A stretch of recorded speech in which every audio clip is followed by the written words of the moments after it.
Hai sobat semua, apa kabar? Baik kan? Semoga kalian semua sehat selalu, bahagia selalu dan banyak rezeki.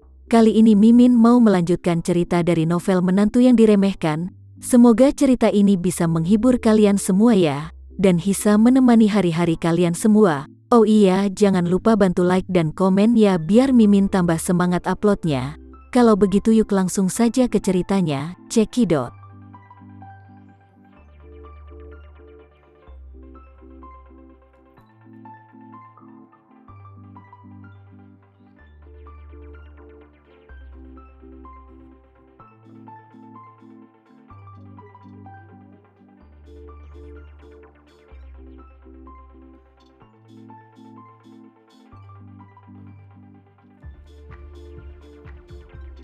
Tama berkata dengan dingin, pilihan kedua adalah tinggal di sini selama sebulan lagi.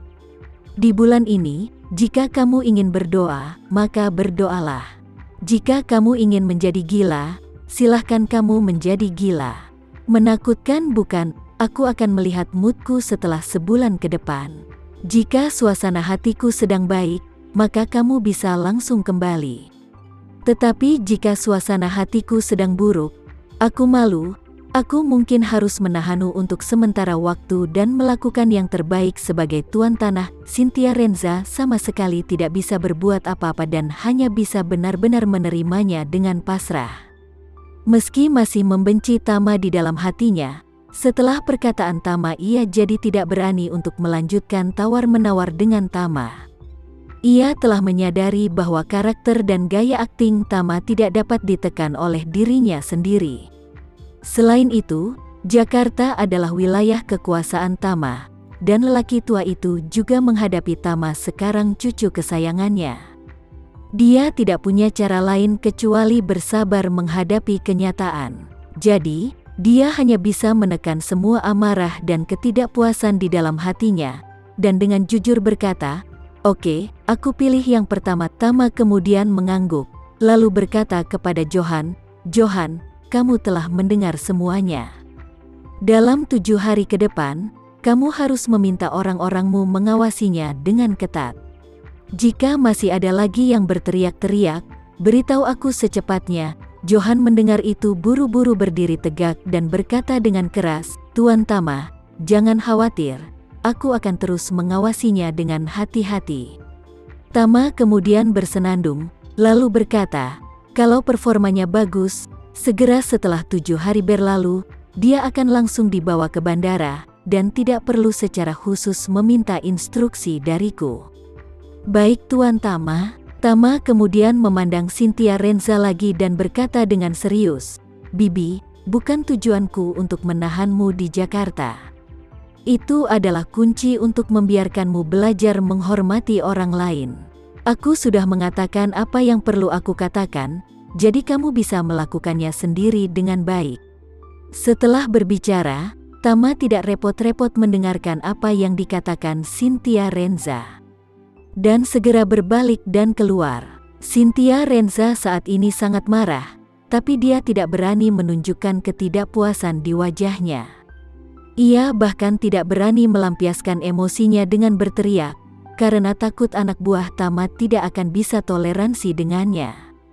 Saat Tama meninggalkan desa pinggiran kota ini, Johan berkata kepada Tama dengan penuh rasa terima kasih dan malu, "Tuan Tama, aku tidak bisa menyelesaikan sesuatu sendiri, dan aku telah membuat Anda membersihkan masalah saya. Aku benar-benar minta maaf, aku membuatmu kesulitan." Dalam hati Johan, dia benar-benar merasa malu. Tama kemudian mengatakan akan membebaskan Cynthia Renza setelah 7 hari, namun setelah tenggat waktu 7 hari tersebut, ia tidak berani melepaskannya secara langsung, melainkan ingin menunggu Tama kembali dan melapor ke Tama sebelum dibebaskan.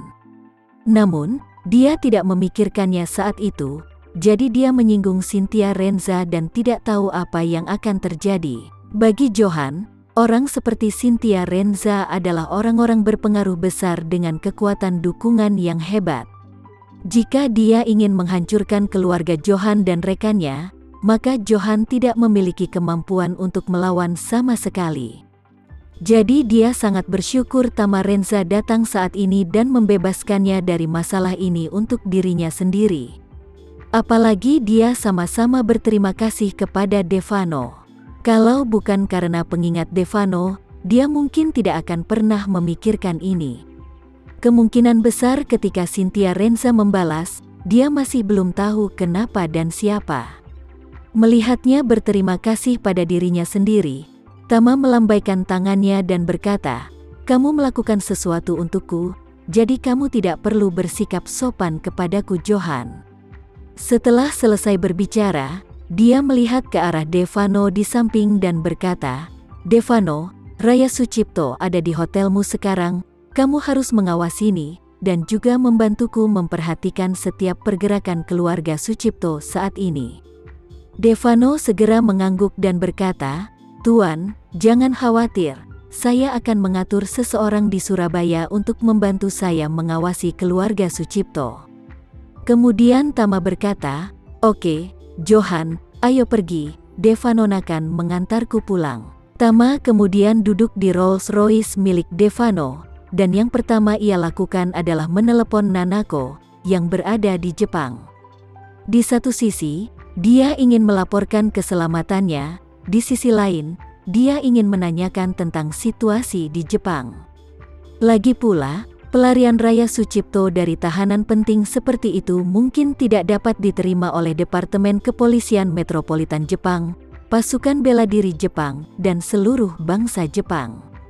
Begitu telepon terhubung, suara Nanako terdengar, "Tamaku, apakah kamu sudah tiba di Jakarta?" Kemudian Tama tersenyum dan berkata, "Iya Nanako, bagaimana kamu tahu?" Nanako tersenyum dan berkata, "Aku telah mengikuti berita di Jakarta dan menemukan bahwa beberapa media menerbitkan berita bahwa Linda Suteja telah kembali. Sejak Nona Linda Suteja kembali ke Jakarta, Tamaku pasti sudah tiba." "Hahaha, iya." Tama sedikit tersenyum dan berkata, "Kami baru tiba di pagi tadi, dan kami bergegas ke Suteja Group segera setelah kami kembali, jadi aku malu untuk melaporkan kejadian ini kepadamu." Nanako merasa tersanjung kemudian tersenyum dan berkata, "Tama, kamu jangan terlalu sopan begitu dong. Kamu tidak perlu menghubungiku setelah kamu kembali, hubungi aku setelah kamu menyelesaikan urusan bisnismu. Selama kamu seperti ini, kamu bisa memberitahuku saat kamu selesai." Tama kemudian mendesah dalam hatinya, Nanako ini adalah gadis Jepang yang sangat lembut dan perhatian. Jika ada yang menikahi wanita seperti itu di masa depan, itu akan menjadi berkah seumur hidup. Sebenarnya, Tama juga jatuh hati pada kepribadian Nanako. Dibanding dari beberapa gadis yang mendekatinya, Nanako lah yang lebih memenangkan hatinya. Saat Tama memikirkan itu di dalam hatinya, dia tidak bisa membantu tetapi menggelengkan kepalanya, menyingkirkan pikiran itu dari benaknya, dan bertanya, "Nanako, apakah ada masalah di Tokyo?" "Ada beberapa," ujar Nanako pelan. Kemudian Nanako menghela nafas sejenak dan berkata, "Sebuah insiden besar terjadi di Tokyo malam sebelumnya.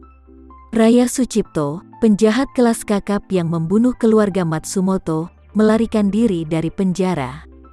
Insiden ini baru terjadi kemarin sore, mengatakan bahwa Raya Sucipto dijatuhkan. Seluruh orang telah menguap, dan Departemen Kepolisian Metropolitan serta pasukan bela diri menjadi gila, dan mereka melakukan pencarian karpet di seluruh negeri." Saat berbicara, Nanako berkata lagi, "Dampak dari kejadian ini di Jepang sangat buruk. Direktur Departemen Kepolisian Metropolitan Tokyo telah disalahkan dan mengundurkan diri pagi ini. Seorang teman ayahku, seorang anggota berpangkat tinggi dari Departemen Keamanan Dalam Negeri Tokyo, dalam bahaya. Mengambil alih posisi Direktur Departemen Kepolisian Metropolitan Tokyo." Tama saat ini tidak bisa menahan tawa diam-diam saat mendengar ini. Departemen Kepolisian Metropolitan Tokyo ini benar-benar sial. Insiden ini, pada pandangan pertama, adalah bahwa keluarga Sucipto diam-diam bekerja sama dengan para pejabat tinggi pasukan bela diri Jepang. Menurut pengakuan nahkoda kapal Raya Sucipto terakhir kali, kejadian ini berkaitan dengan pihak pasukan bela diri Jepang terlebih dahulu dan menyerahkan orang-orang tersebut ke Departemen Kepolisian Metropolitan Tokyo, kemudian menempatkan mereka bersama keluarga Sucipto dari Tokyo Metropolitan Departemen Kepolisian.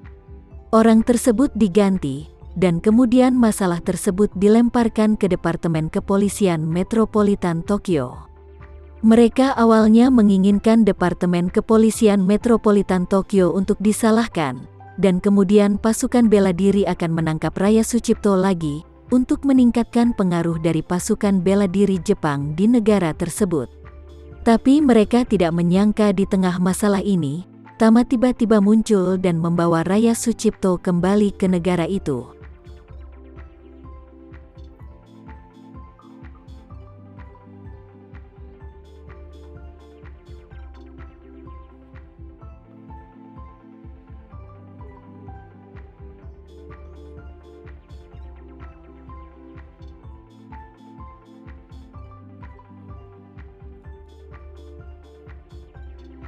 Sekian dulu ya cerita kali ini, kita lanjutkan lagi ceritanya di lain waktu. Oh iya, bagaimana menurut kalian? Semoga bisa sedikit menghibur kalian semua. Jangan lupa like, share dan komen ya. Untuk teman-teman yang baru nonton jangan lupa subscribe-nya. Hehehe, kalau ada teman-teman yang ingin gabung langganan bisa langsung gabung saja untuk dapat fitur yang menarik dan sedikit membantu Mimin. Terima kasih sudah menonton, sampai jumpa lagi. Bye.